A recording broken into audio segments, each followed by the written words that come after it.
Hoy día vamos a ver uno de los conceptos más importantes y fundamentales de este curso, que es el concepto de fuerza, ¿ya? Que nace de la idea de fuerza interna que vimos en la clase pasada. O sea, esa idea la vamos a tomar hoy día, la vamos a extender y vamos a definir eh, qué es el esfuerzo y los dos tipos de esfuerzo que existen o que se pueden dar en un material. Y luego vamos a empezar a analizar ciertos casos comunes en ingeniería en los que se producen esfuerzos de cierto tipo. Hoy día vamos a analizar uno que es de los más sencillos, que es el esfuerzo normal en una carga, en un elemento sometido a carga axial. Así que ese es más o menos el objetivo de la clase. Vamos entonces a retomar el concepto de fuerza interna, que lo vimos en la clase pasada, para hacer un poco de memoria. Nosotros decíamos que teníamos un cuerpo arbitrario, ¿verdad?, que está en equilibrio. Entonces nosotros queríamos conocer las cargas internas, o sea, qué pasaba en el interior de ese cuerpo. Ocupábamos un método que se denominaba el método de las secciones, que consiste, ¿no es cierto?, en hacer un corte en el cuerpo y analizar una de las dos mitades que resulta de ese corte. Entonces, si nosotros nos quedamos, por ejemplo, con la mitad que observábamos en el dibujo, en el área de la sección donde hice el corte, ¿cierto?, aparece una distribución de fuerza interna, o sea, las partículas que se encuentran en esa área están reaccionando, ¿no es cierto?, para mantener el equilibrio de esa porción de material. Eso que está acá, que es la distribución de fuerzas internas, es la situación real que ocurre, ¿ya? Esto es lo que ocurre en la realidad, en el material. El material, cada partícula aporta una pequeña fuerza para resistir y mantener el equilibrio, dado que se le están aplicando cargas externas, ¿ya? Esta es la situación original que ocurre en el material. Entonces se produce una distribución que por ahora es desconocida, ¿verdad? Y que no tenemos por ahora un método para encontrarla, para poder identificarla o caracterizarla, ¿sí? Definirla. Entonces, lo que hacíamos es representar esta distribución de fuerzas internas por medio de una fuerza resultante y un momento resultante, ¿sí? Si yo sumo todas estas fuerzas de acá, sumatoria vectorial de todas estas fuerzas que se encuentran acá, voy a obtener una fuerza resultante que es igual a esta fuerza que sale acá. Esa es la idea. Y lo mismo, si yo calculo todos los momentos que hacen esta fuerza respecto a un punto específico, voy a obtener este momento resultante que está acá. Ahora bien, como yo no conozco la distribución de fuerza, tampoco puedo calcular la fuerza resultante a partir de esta distribución. Pero sí puedo calcular la fuerza resultante a partir de las fuerzas externas, porque recordemos que si el cuerpo completo se encontraba en equilibrio, es lógico también pensar que la mitad de ese cuerpo también va a estar en equilibrio. Entonces yo, aplicando las ecuaciones de equilibrio a la mitad del cuerpo, puedo relacionar la resultante de las cargas internas con la carga externa. Esa es la idea, lo que habíamos visto. Pero tener claro que esta es la situación real, la de la derecha, y esto de acá es una representación de esa situación. ¿Sí? Ya. Entonces, teniendo eso en claro, ahora vamos a ver lo que son los esfuerzos.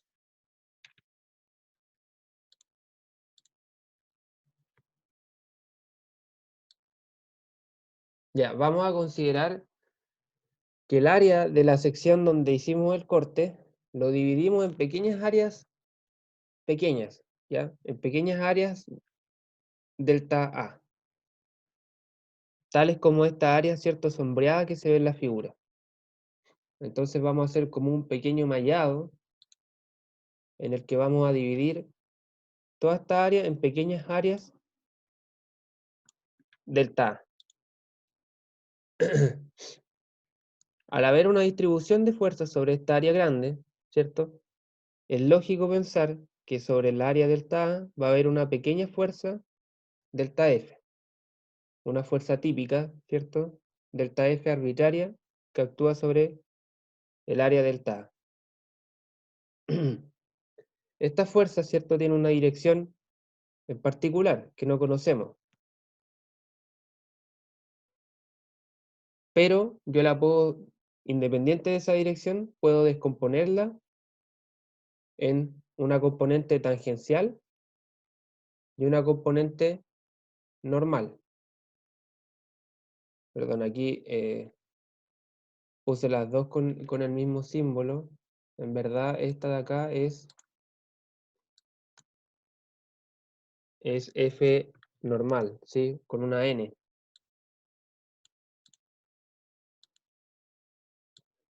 ¿Sí? Entonces descomponemos la fuerza en una fuerza tangencial que se encuentra, que yace en el plano, en el área de corte, y una fuerza normal que es perpendicular a ese plano. Entonces, la idea es que cuando delta A, cuando el área, la pequeña área de la subdivisión del área grande tiende a cero, ¿cierto? Igualmente va a tender a cero la fuerza y sus componentes, es decir, delta Ft y delta Fn. Sin embargo, el cociente de la fuerza y el área tienden generalmente a un límite finito. Ese cociente se llama fuerza y describe la intensidad de fuerza interna sobre un área. Es decir, es cuánta fuerza yo tengo en un área.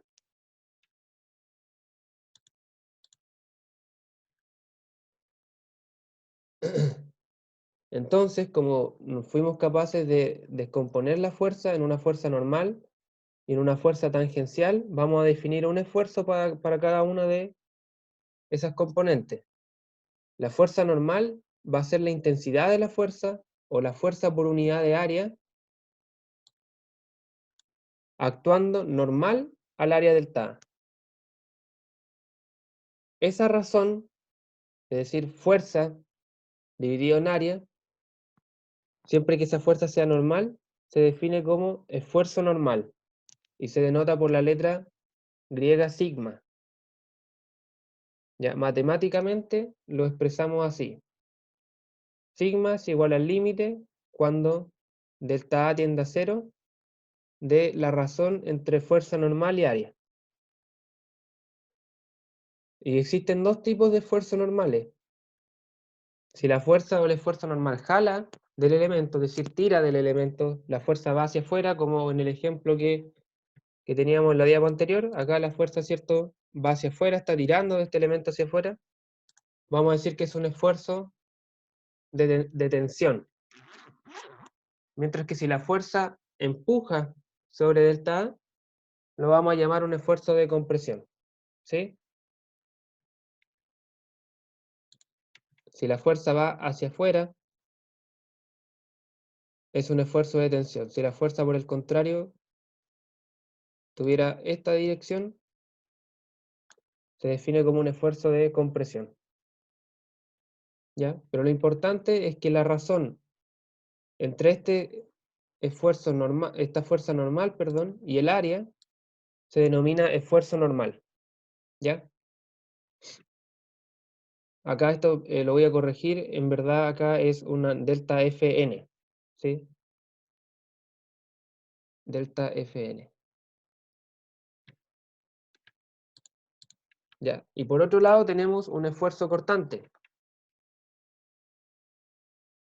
donde el esfuerzo cortante, de manera análoga al esfuerzo normal, es la intensidad de la fuerza, es decir, la fuerza por unidad de área, que actúa tangente al área delta A, ¿sí?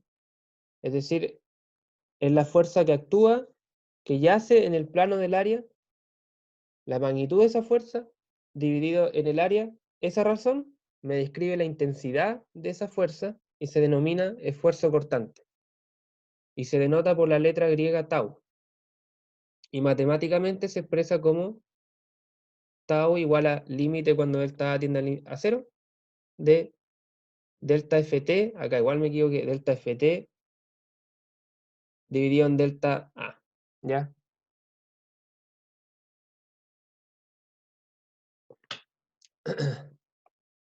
Aquí es ft dividido en área, ¿sí? Eso se denomina esfuerzo de corte.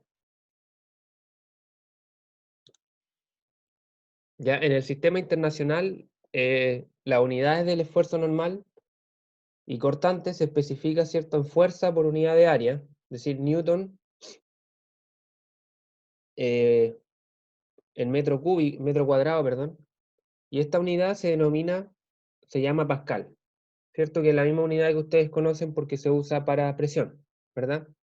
Entonces un pascal es igual a un newton metro cuadrado, pero esta unidad es muy pequeña, ¿sí? Generalmente las fuerzas que aplican sobre elementos mecánicos son del orden de los kilonewton y muchas veces las áreas transversales no están en metros cuadrados, sino que están en milímetros cuadrados. Eso hace que los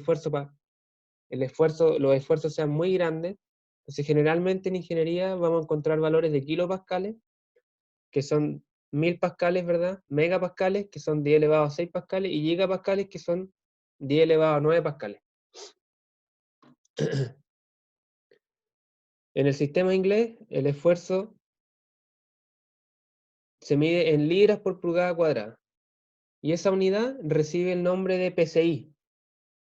Ya, un PSI es igual a 1 libra sobre pulgada cuadrada. O también muchas veces vamos a encontrar kilolibras por pulgada cuadrada y esa unidad recibe el nombre de KSI. Un KSI es igual a 1000 PSI. ¿Ya? Entonces PSI, libra por pulgada cuadrada, KSI, kilolibra por pulgada cuadrada.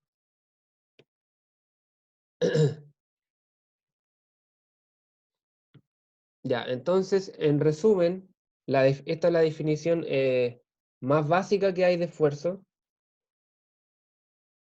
y la obtuvimos, ¿cierto?, al hacer una división en el área, analizar un área infinitesimal y descomponer la fuerza infinitesimal delta F que actúa en esa área, descomponerla en su componente normal. Si hacemos la división entre esa componente normal y el área, obtenemos el esfuerzo normal, y si hacemos la división entre la componente tangencial y el área, obtenemos el esfuerzo de corte. Siempre cuando esa área tiende a cero, ¿ya? Acá no se preocupen, esto es solo la definición, no vamos a calcular ningún tipo de límite, luego vamos a ver que estas ecuaciones,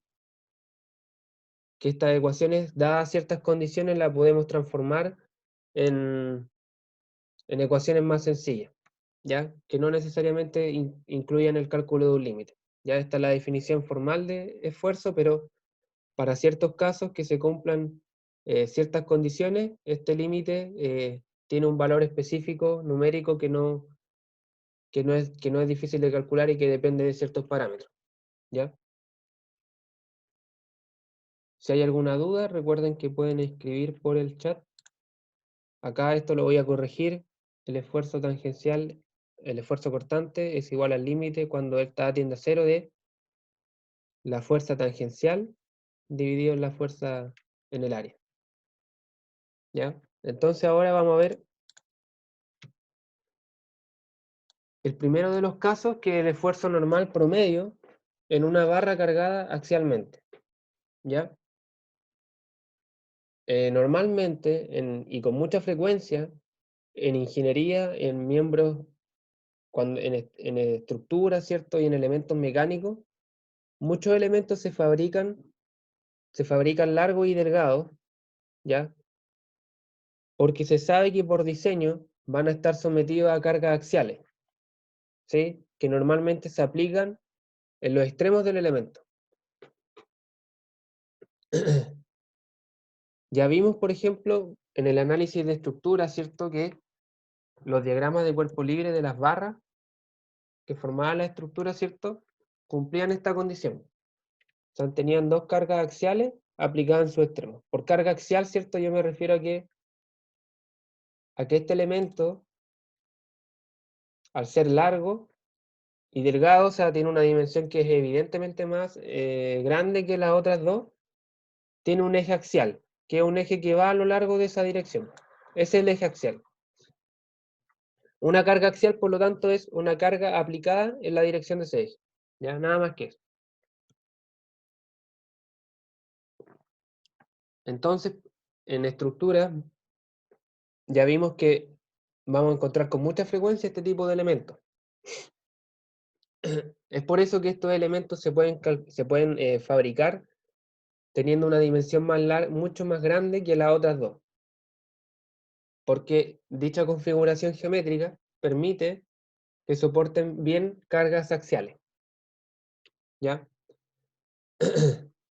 Por lo demás, también tenemos dos casos de cargas axiales, ¿cierto? Tenemos la tracción, que eso ya lo vimos, que es cuando las cargas tienden a estirar el elemento. Y tenemos la compresión, que es cuando las cargas tienden a comprimir, valga la redundancia, el elemento. ¿Ya? Ambos casos son cargas axiales y ambos casos se van a encontrar dentro del análisis que vamos a hacer ahora. ¿Ya? O sea, el análisis que vamos a hacer ahora es válido tanto para la tracción como para la compresión.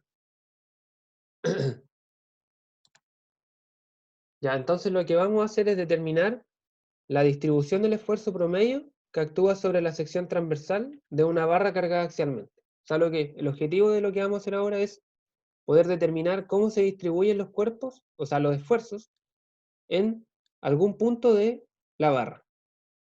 Si yo hago un corte en la barra, determinar cómo se distribuyen las fuerzas y los esfuerzos en el área de corte. Ese es el objetivo.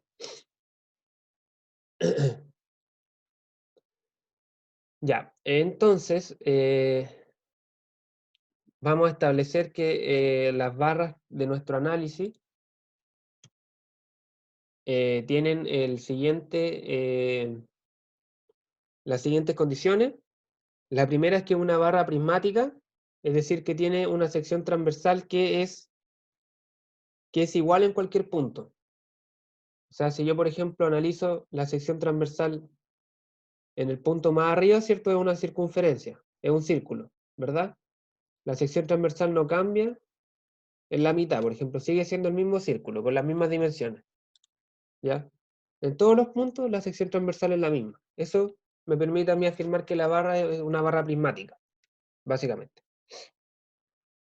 La segunda condición es que se desprecia su peso, ¿ya? Eso es porque la barra tiene un peso que es mucho menor a las cargas externas, ¿ya? Por lo tanto, puedo omitir del análisis el peso de la barra.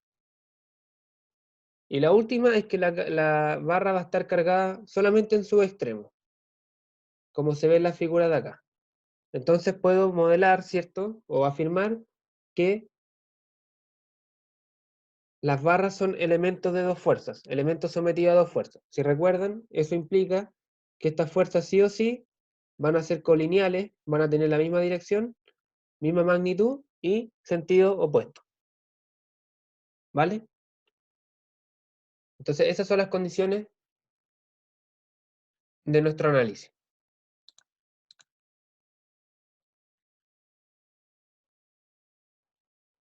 Ya, entonces vamos a aplicar el método de las secciones en la barra. Vamos a introducir un plano de corte, como se indica en esta figura, y vamos a graficar el diagrama de cuerpo libre de uno de los dos segmentos, ¿ya? Entonces hacemos acá el corte,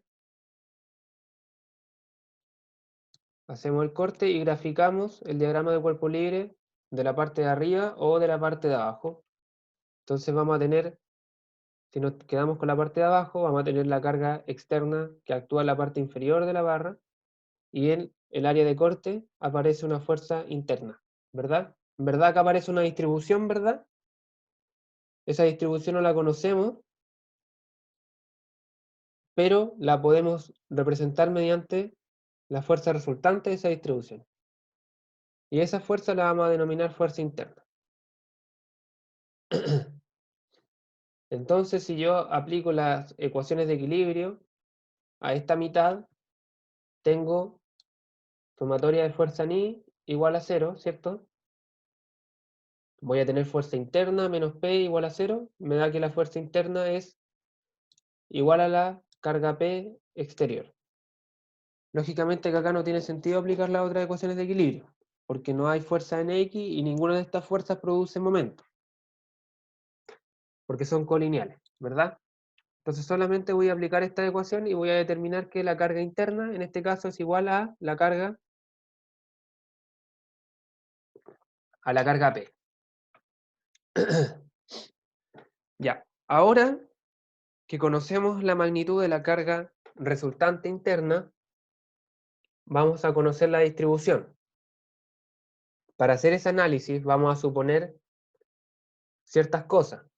Vamos a suponer que la barra va a permanecer recta antes y después de aplicar la carga, es decir, que la barra, por ejemplo, bajo esta configuración, si se deforma, se puede estirar, ¿cierto? O se puede comprimir si las cargas son compresoras, pero nunca la barra se va a doblar, ¿cierto? Va a permanecer recta, y también vamos a suponer que las secciones transversales permanecen planas.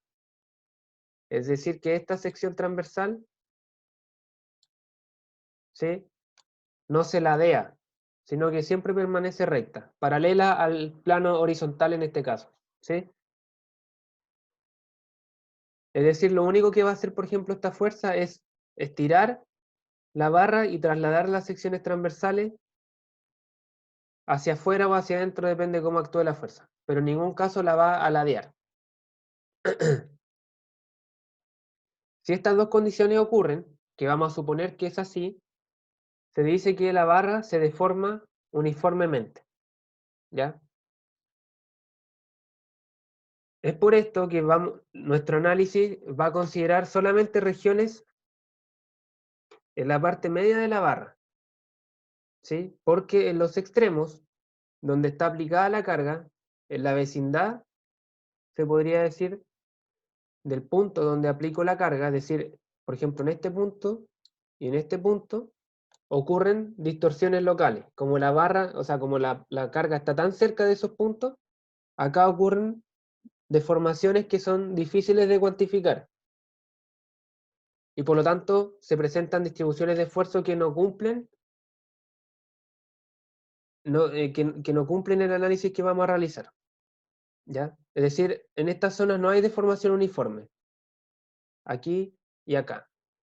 Pero sí hay deformación uniforme en la parte media de la barra, ¿sí?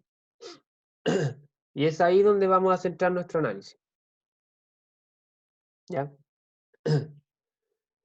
Entonces, para que la barra experimente esta deformación uniforme, se tienen que cumplir estas tres condiciones que hay acá. La primera es que la carga P se aplica a lo largo del eje centroidal de la sección transversal de la barra, ¿cierto? Acá la sección transversal, que es un círculo, ¿cierto?, tiene un centroide o centro geométrico, que en el caso de un círculo, ¿cierto?, es la mitad, el centro del círculo. Entonces la primera condición es que la carga P se aplique a lo largo del eje que pasa por el centroide, que en el fondo, ¿cierto?, sería este eje. Si la carga no estuviera aplicada en ese punto, y estuviera aplicada, por ejemplo, acá, ¿cierto?, ahí ya no se estaría cumpliendo esa condición, porque las dos cargas, a pesar de que son colineales, no están aplicadas en el eje centroidal. Ya esa es la primera condición. La segunda condición es que el material es homogéneo, es decir, que tiene las mismas propiedades físicas y mecánicas en todo su volumen, ¿ya? Eso quiere decir que, por ejemplo, si yo analizo el material en este punto, en ese punto el material tiene ciertas propiedades mecánicas, cierta resistencia a la deformación, ¿cierto?, etcétera. Y esas mismas propiedades se repiten en cualquier punto del material, ¿sí? Eso quiere decir que el material sea homogéneo, ¿ya? Y también se tiene que cumplir que el material sea isótropo. Isótropo quiere decir que el material tiene las mismas propiedades en todas las direcciones. Como decía, una de las propiedades más características de un material es su resistencia a la deformación. O sea, si yo le aplico una fuerza, ¿qué tanto el material se deforma y qué tanto no? Entonces, que un material sea isótropo me dice que, independiente de si yo aplico la fuerza en tal o cual dirección, el material va a resistir de la igual manera, ¿ya?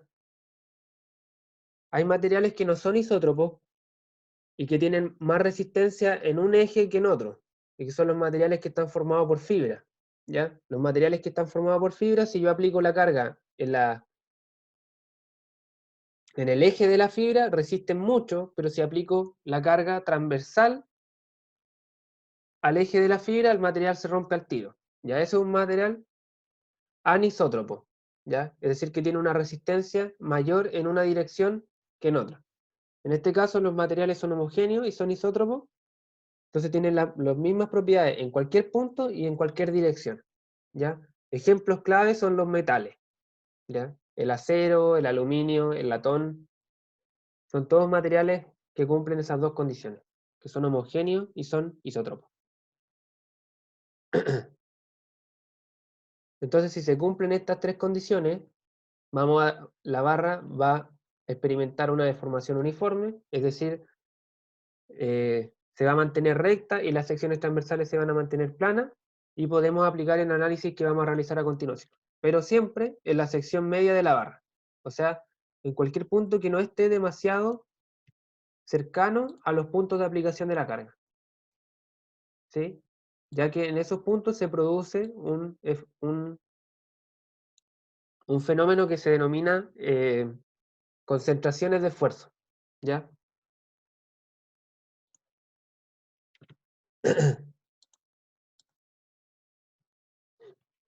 Ya, entonces, si suponemos que tenemos una deformación uniforme y constante, entonces esta deformación debe ser causada inequívocamente por un esfuerzo normal constante, ¿sí? Que esté uniformemente distribuido sobre el área de la sección transversal. Ya, es decir, si yo supongo que el área transversal no se tuerce ni se ladea, sino que solamente se desplaza a través del eje axial de la barra, entonces vamos a experimentar un esfuerzo normal, uniforme y constante en la barra, ¿ya? Acá tenemos, en esta figura de acá, tenemos la distribución de fuerzas internas, y esas fuerzas internas cumplen que son constantes y son uniformes, ¿ya? Es decir, cada una de estas flechitas que representa una fuerza interna tiene el mismo valor, ¿ya? Eso es básicamente lo que estoy diciendo.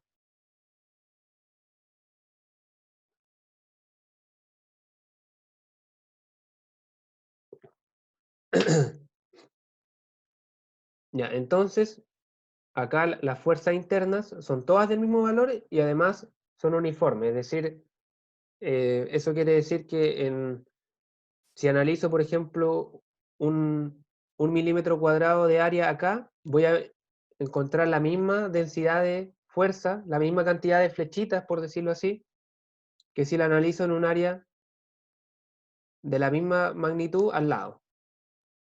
Eso quiere decir que sea uniforme, ¿ya? Que las fuerzas están distribuidas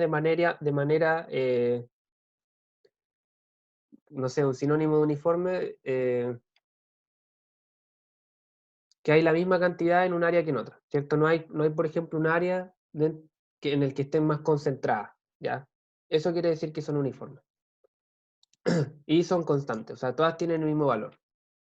Entonces, sobre cada delta área, o sea, de nuevo vamos a hacer lo mismo que en el dibujo anterior, en el cuerpo general. Si yo hago una subdivisión de pequeñas áreas, voy a tener una pequeña área elemental, ¿cierto? Que voy a llamar delta A. Sobre esta sección se va a ejercer, ¿cierto? un delta F, una fuerza elemental pequeña, y esa fuerza va a ser igual al esfuerzo por el área, ¿cierto? Recordemos que el esfuerzo es fuerza por unidad de área, intensidad de fuerza. Entonces, si yo multiplico la fuerza por unidad de área por el área, voy a tener la fuerza total que actúa sobre este pequeño elemento delta A, ¿sí? Y como es constante, puedo multiplicarlo por el esfuerzo, ¿ya? Entonces, tengo un elemento de área, delta A, y un elemento de fuerza, delta F, que es igual a la intensidad de fuerza por área por el área, que en este caso es delta A, ¿ya? Ahora, recordemos que si yo sumara todas estas fuerzas internas que se encuentran acá, si yo fuera sumándolas una por una, obtendría, ¿no es cierto?, la fuerza interna resultante, la fuerza P, que ya sabemos que en este caso es igual a la carga externa, eso lo obtuvimos por las ecuaciones de equilibrio en la diapo anterior. Ahora vamos a relacionar la fuerza interna resultante con la distribución de carga interna. Entonces, si yo sumara todas estas fuerzas elementales, todas estas fuerzas infinitesimales que hay en el área, inequívocamente tendría que obtener esta fuerza P. Entonces esta fuerza P, ¿cierto?, es igual a la sumatoria de todas estas fuercitas que hay en la distribución. Pero, como el material es un medio que es continuo, no es discreto, ¿cierto?, es continuo, en realidad no tengo una sumatoria, tengo una integral, ¿sí? Si yo hago esta área infinitamente pequeña, en vez de delta A, voy a tener un diferencial de área de A, y lo mismo va a ocurrir con el delta F. En vez de tener un delta F, voy a tener un dF, voy a tener infinitas fuerzas muy pequeñas de F, y yo no las voy a poder hacer sumatorias, sino que voy a tener que integrarlas. Entonces la carga P interna resultante va a ser igual a la integral de esa distribución de fuerza. ¿Ya? Y esa integral, ¿cierto?, la voy a transformar a una integral de área porque sé que el dF, que actúa sobre un elemento de área, es igual al esfuerzo por el diferencial de área. Como el esfuerzo es constante, lo puedo sacar de la integral y me va a quedar integral de área sobre un diferencial de área, y eso me da el área. Si despejo, voy a obtener la fórmula que el esfuerzo normal es igual a la carga dividido en el área.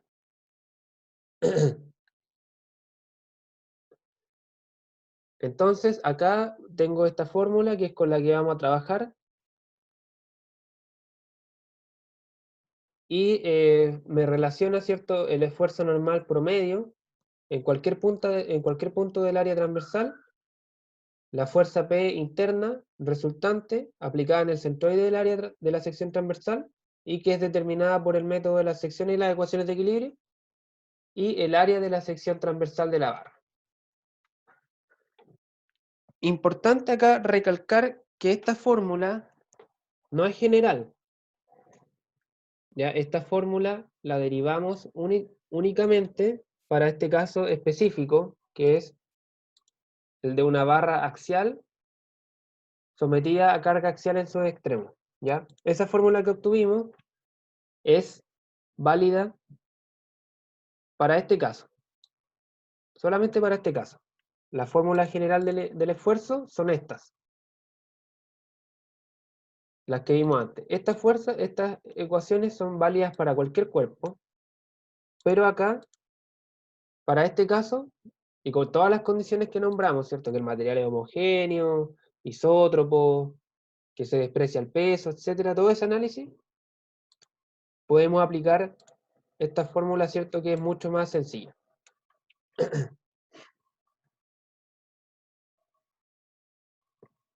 Esa es la idea.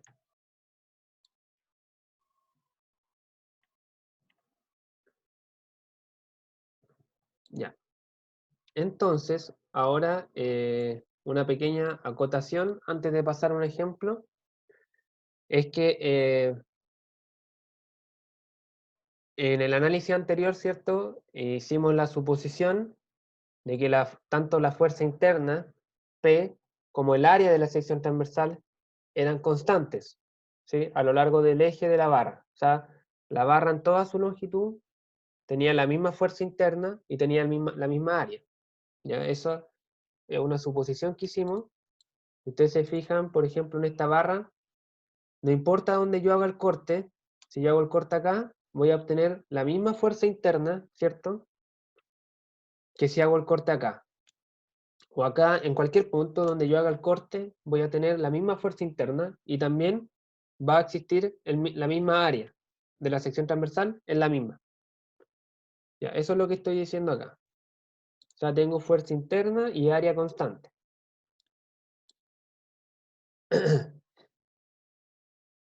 Y por lo tanto, ¿cierto? Si la fuerza P y el área A son constantes, entonces el esfuerzo igual va a ser constante a lo largo del área, o sea, de la barra. La barra, en cualquier punto donde yo haga el corte, voy a obtener el mismo esfuerzo. Sin embargo, hay ocasiones en las que la barra puede estar sometida a varias cargas externas a lo largo de su longitud, de su eje, y puede presentarse también algún cambio de sección transversal. Si aquello aconteciese, el esfuerzo normal dentro de la barra puede ser diferente en una sección o en otra, ¿sí? ¿Cierto? Si alguno de estos dos parámetros cambia de sección en sección, voy a tener que el esfuerzo va a cambiar.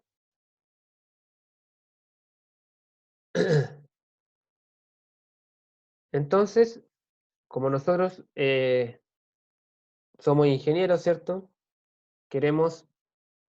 Un ingeniero siempre se pone en el peor de los casos, ¿ya? Eso ténganlo presente para cualquier área de ingeniería. Un ingeniero siempre se pone en el peor de los casos. Entonces, si yo quiero analizar una barra que está sometida a carga axial, lo que tengo que determinar es dónde ocurre el esfuerzo normal promedio máximo, que es el peor de los casos, ¿cierto? Mientras mayor sea el esfuerzo, hay más posibilidades de que la barra se deforme de manera permanente o se rompa. Ya eso lo vamos a ver después, pero tengan claro que mientras mayor el esfuerzo, a mayor estrés está sometida la barra y más posibilidades de que falle. ¿Ya? Entonces yo tengo que encontrar ese punto, donde existe el esfuerzo máximo.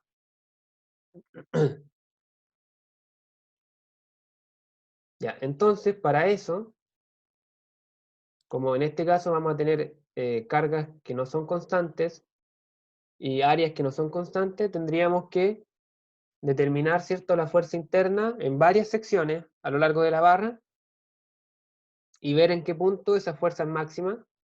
Y para eso es recomendable hacer lo que se denomina un diagrama de fuerza normal o fuerza axial. Y ese diagrama grafica nada más que la fuerza normal P en función de la posición X a lo largo de la barra. ¿Ya? Eso lo vamos a ver en un ejemplo a continuación. No es nada del otro mundo, pero solamente la salvedad que tiene es que tengo que hacer varios cortes en la barra y determinar la fuerza interna en varios puntos, de tal manera de determinar dónde está la fuerza máxima, dividirla en el área y ver dónde está el esfuerzo máximo. Porque veamos acá que el esfuerzo, ¿cierto?, es directamente proporcional a la fuerza interna. O sea, mientras más grande sea la fuerza interna, mayor es el esfuerzo y es a la vez inversamente proporcional al área. O sea, mientras más pequeña es el área, mayor es el esfuerzo. O sea, en el peor de los casos voy a tener un área chica con una fuerza grande. ¿Sí? Y el esfuerzo, como les decía, es el parámetro para definir eh, a cuánto estrés está sometido un material. ¿Sí? La fuerza interna no me sirve. Por ejemplo, yo puedo decir que una barra está sometida a 1 kilonewton y otra barra igual, pero eso no me indica nada, no me indica cuál barra está sufriendo mayor estrés, ¿sí? Porque una barra puede tener una sección transversal muy ancha y otra muy pequeña, y lógicamente que la barra que tiene la sección transversal más pequeña es la que va a sufrir más. Entonces, al final, el parámetro para determinar qué tanto estrés sufre un material es el esfuerzo, ¿sí? La fuerza por sí sola no me vale de nada, ¿sí?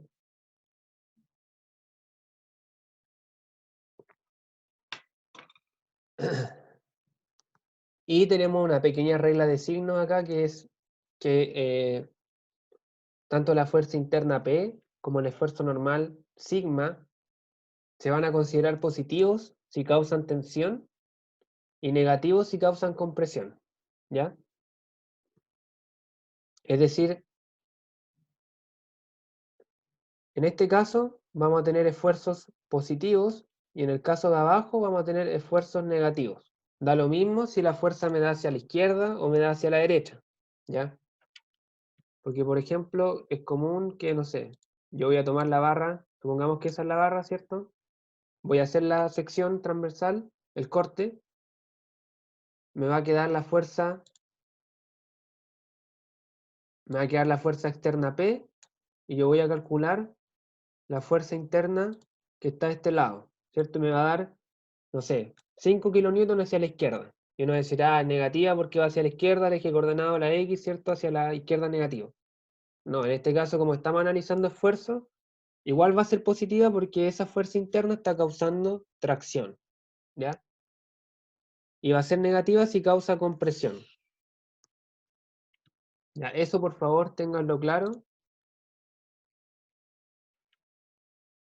Y no sé si hay alguna consulta, porque ahora vamos a proceder a revisar un ejemplo, ¿ya? Que seguramente siempre en general cuando queda más claro un concepto, ¿cierto? Es ejemplificándolo. Así que no sé si hay alguna consulta o pasamos al ejemplo y después...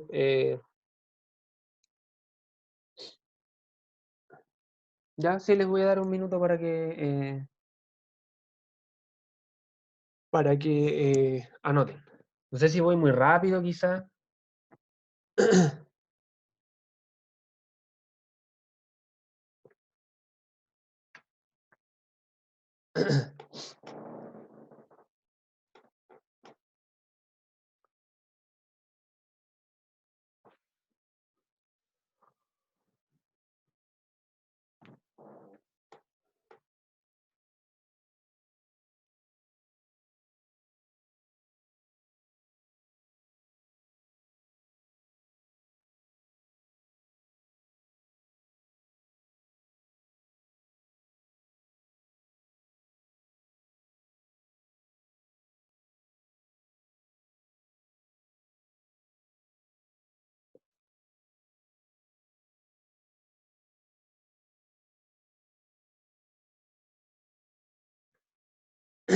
Bueno, voy a intentar ir un poco más pausado quizás en cada diapositiva, de ahora en adelante, pero igual, de todas maneras, la clase, ¿no es cierto?, queda disponible y la pueden revisar todas las veces que estimen conveniente. Pero desde ahora voy a tratar de tomar una pausa, ¿cierto? Al finalizar cada concepto o cada diapositiva, ¿sí? Vamos a ver el ejemplo entonces. Ya, tenemos una barra, ¿cierto? Que tiene un ancho de 35 milímetros y un espesor de 10 milímetros y que está cargada, ¿cierto? Como se ve en la figura. O sea, tiene una fuerza en sus extremos, ¿cierto? En el extremo A vale 12 kilonewton, en el extremo D vale 22 kilonewton y también tiene cargas aplicadas en puntos intermedios. En el punto B, ¿cierto? Tenemos dos cargas de 9 kilonewton y tenemos dos cargas de 4 kilonewton en el punto C.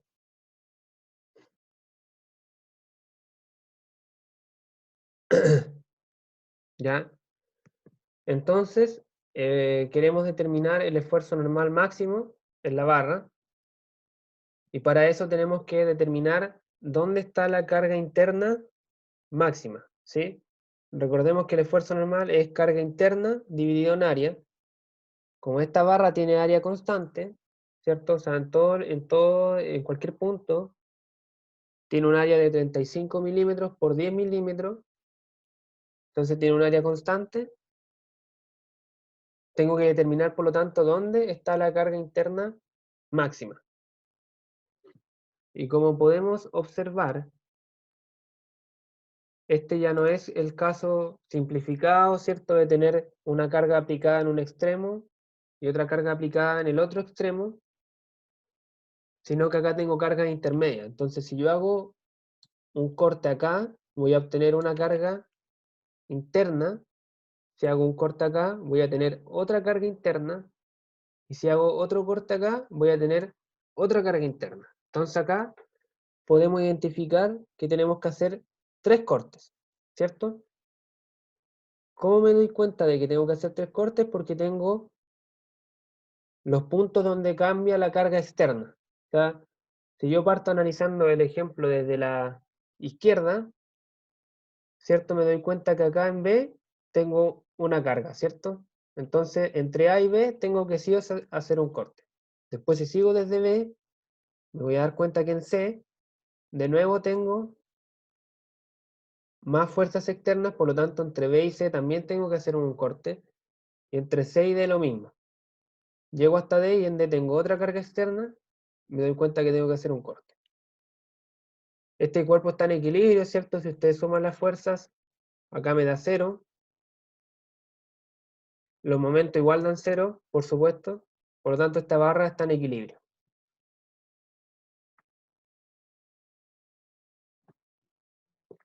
Entonces tenemos que resolver los 3 cortes que menciono. Vamos por el primero, entre A y B. Hago el corte entre A y B y me quedo con la parte izquierda. Por lo tanto, solamente va a prevalecer la carga de 12 kN, que es esta que está acá. Y ya aparece, ¿no es cierto?, una fuerza interna resultante que la vamos a llamar carga P entre A y B. Si hago la sumatoria de fuerzas, me va a dar, sumatoria de fuerza en X igual 0, me da que la carga interna vale 12 kN.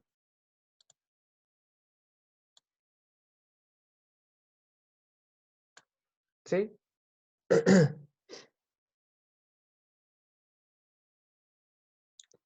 ¿Dudas hasta acá?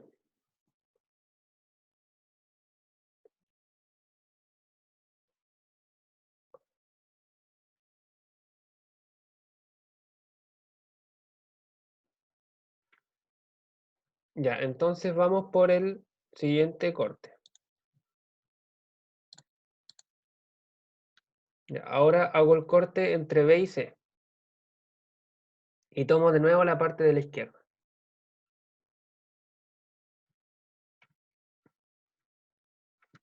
Prevalece, ¿no es cierto?, la carga de 12 kN y las dos cargas de 9 kN. Y aparece una fuerza interna PVC.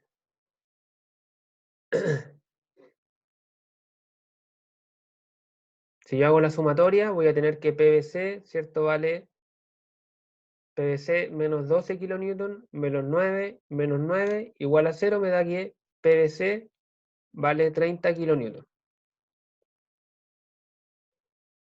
¿Cierto? Lo único que estoy haciendo acá es aplicar las ecuaciones de equilibrio. Si partiera de derecha a izquierda, tendrías los mismos resultados. ¿Sí? Exactamente los mismos resultados. O sea, por ejemplo, volvamos atrás un poco.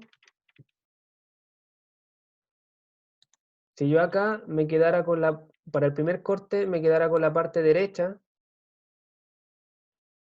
tendría 22, ¿cierto? Más 4 me da 30, y menos 18 me da 12.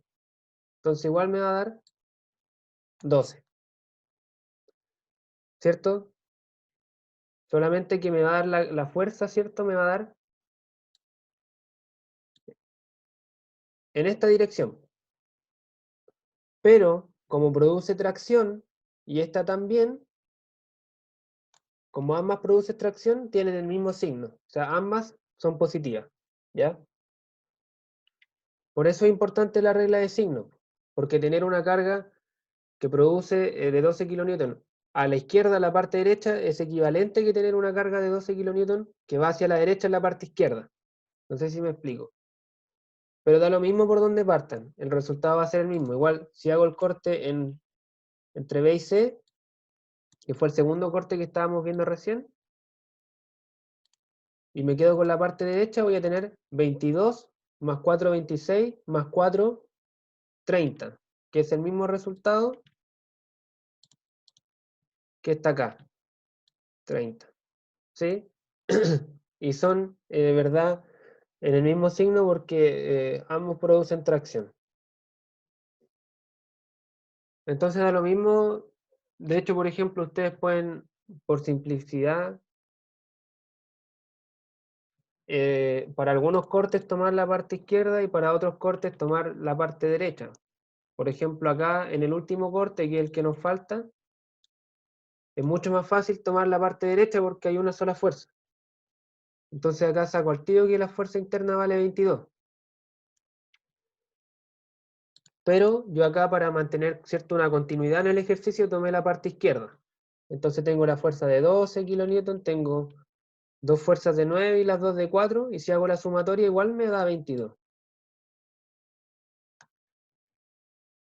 ¿Sí? No sé si queda claro eso. Da lo mismo qué lado tomen. Pero tienen que tener ojo con la regla de los signos. Ya no aplica que si va a la izquierda es negativo, si va hacia la derecha es positivo, sino que tienen que analizar si la fuerza interna es una fuerza de tracción o de compresión. Eso es importante.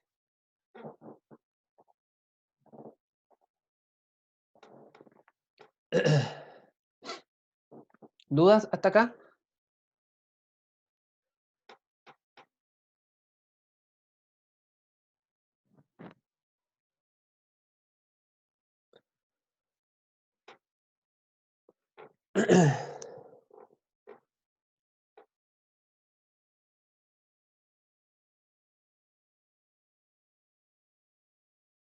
El dibujo entre B y C.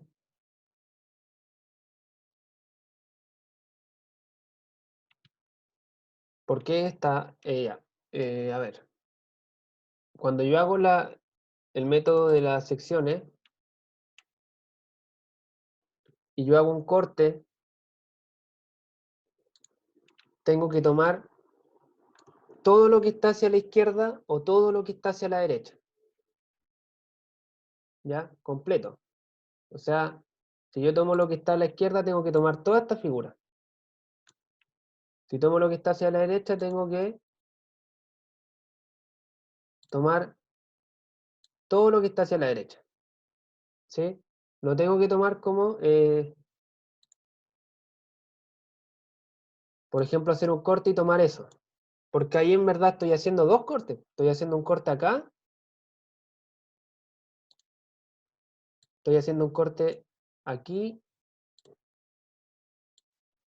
y estoy haciendo un corte acá, que igual se puede hacer, pero acá voy a tener dos cargas internas. Una carga interna acá y otra carga interna acá.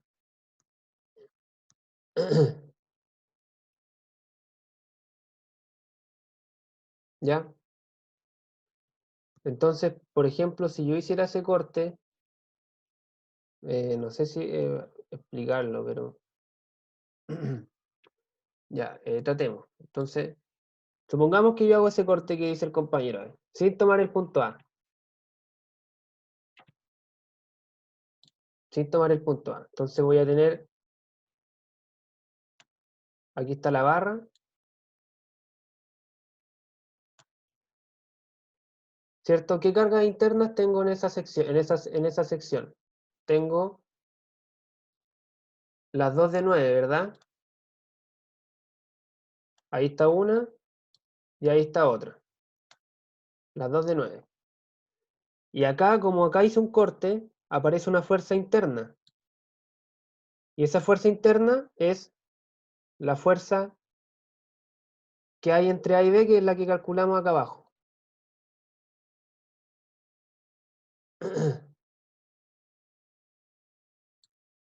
Entonces acá tengo los 9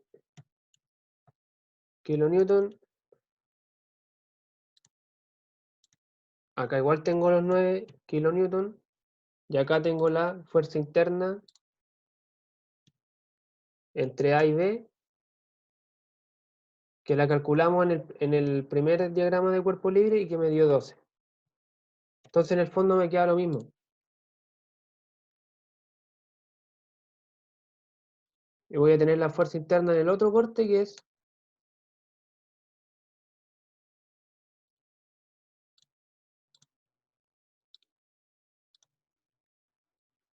la fuerza entre B y C,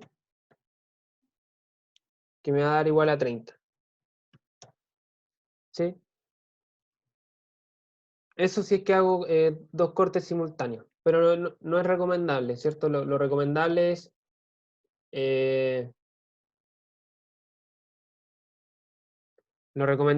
¿cierto?, hacer el corte y tomar o todo lo que está hacia la derecha o todo lo que está hacia la izquierda. Por eso también en este diagrama se incluye el punto A. Y en el último también. ¿Alguna otra consulta?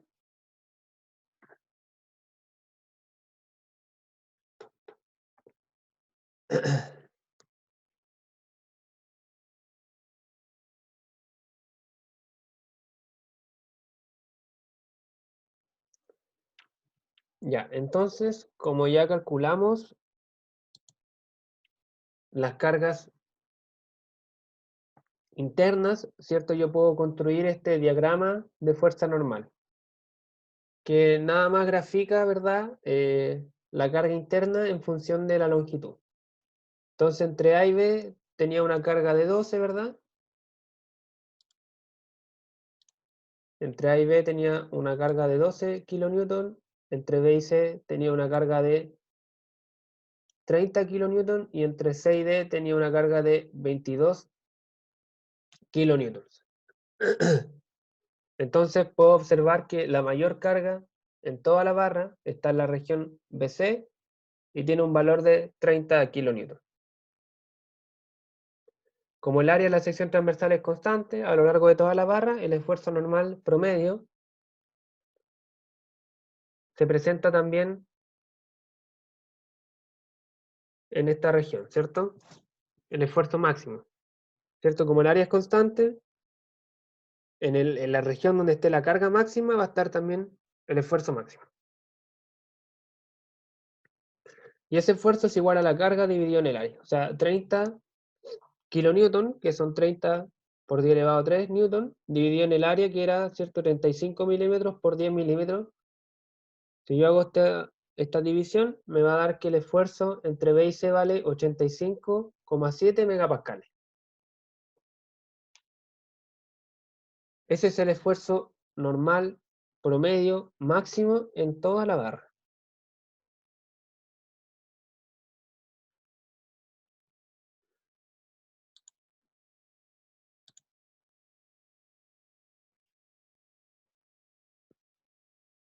Y recordemos que ese es un esfuerzo constante.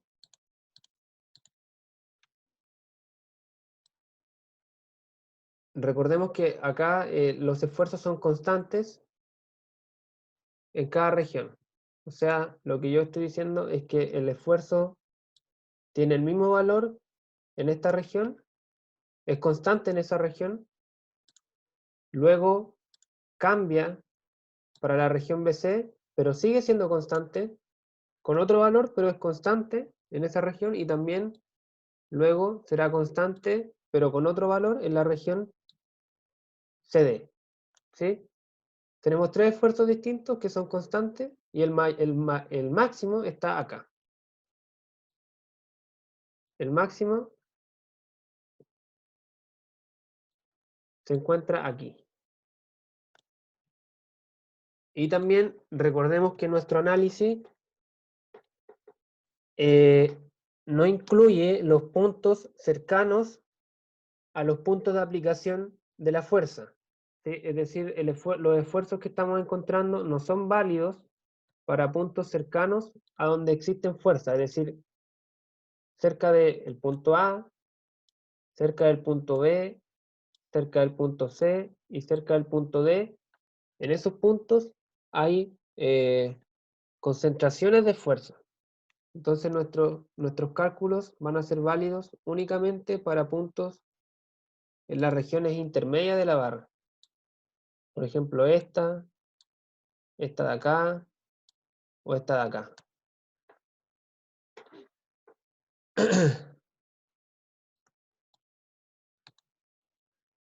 Esa es la idea, así es como yo analizo una barra que esté sometida a cargas axiales. Y también esas son las limitaciones que tiene este análisis. ¿Sí? No es una situación general, sino que es particular a una situación en la que se cumplan ciertas condiciones.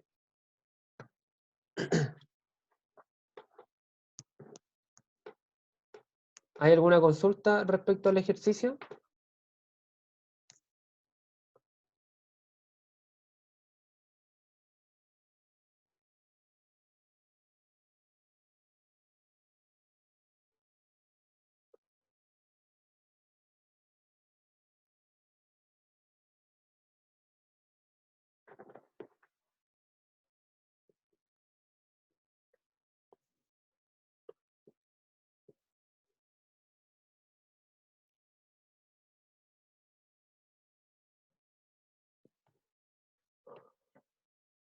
Ya, entonces lo dejamos hasta acá.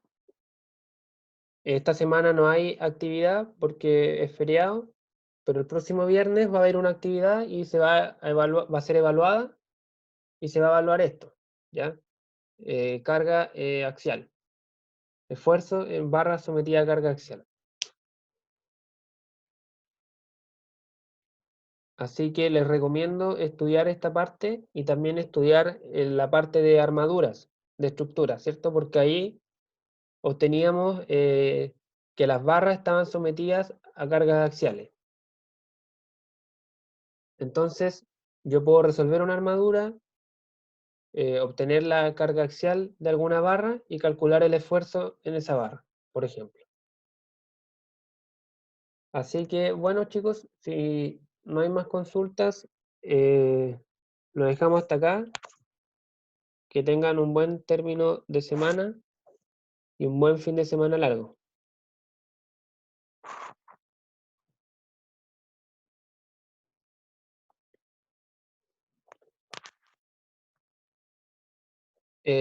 Ejercicios de este tipo pueden sacar de cualquier libro de resistencia o de mecánica de materiales. La verdad es que no he visto la biblioteca virtual de la UFRA aún, pero miren, hay un libro que es muy fácil encontrar en internet de manera no legal, que tiene hartos ejercicios resueltos y propuestos y se llama lo voy a escribir en el chat, se llama Beer y Johnston.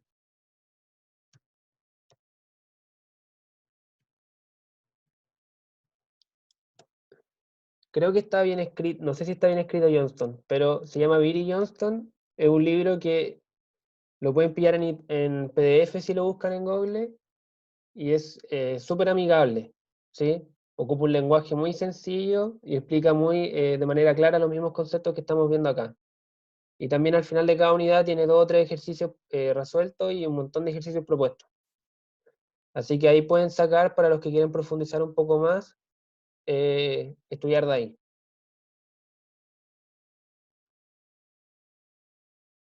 Sí, se llama Mecánica de Materiales, Beer y Johnston, son los autores. Mecánica de Materiales.